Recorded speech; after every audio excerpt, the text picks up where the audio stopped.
Israel Hamas जंग के मोर्चे पर इस वक्त पूरी दुनिया की नज़रें टिकी हैं, क्योंकि एक तरफ ट्रंप हैं जो युद्ध विराम के पहले फेज पर हस्ताक्षर का ऐलान कर रहे हैं, दूसरी तरफ नेतन्याहू हैं जिनकी सेना उसी वक्त गाजा में बम गिरा रही है।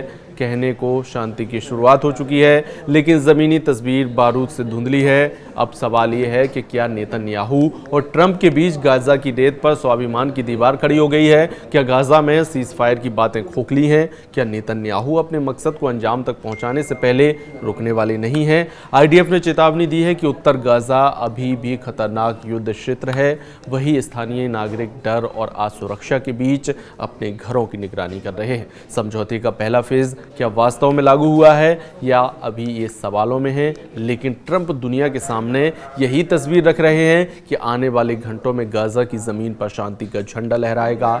लेकिन नेतन्याहू की सेना अब भी एक्टिव है। गाजा की जमीन पर इजराइल का बारूद बरस रहा है।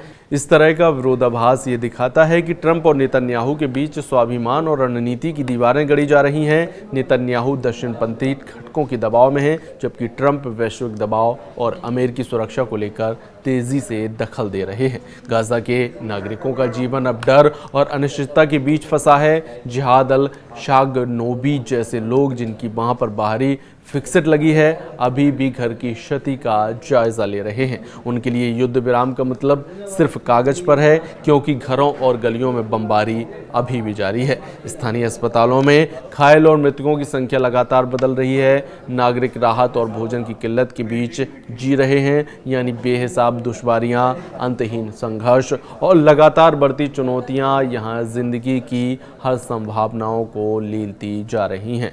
आईडीएफ ने गाजा शहर को घेर रखा है। शहरी इलाकों में हर कदम पर खतरनाक हालात हैं।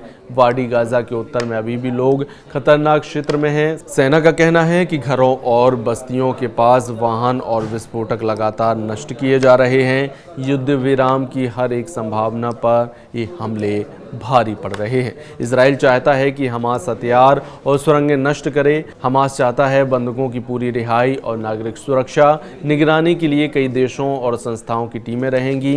कैमरे, फील्ड रिपोर्ट और तुरंत सूचनाएं। अगर कोई शर्त टूटेगी तो सख्त कदम उठाने की बात भी लिखी गई है। आखिर में ये योजना कागज पर है, लेकिन कामयाब तभी होगी जब जमीन पर सच में गोलीबारी रुके, मदद पहुंचे और दोनों तरफ से भरोसा बरकरार रहे।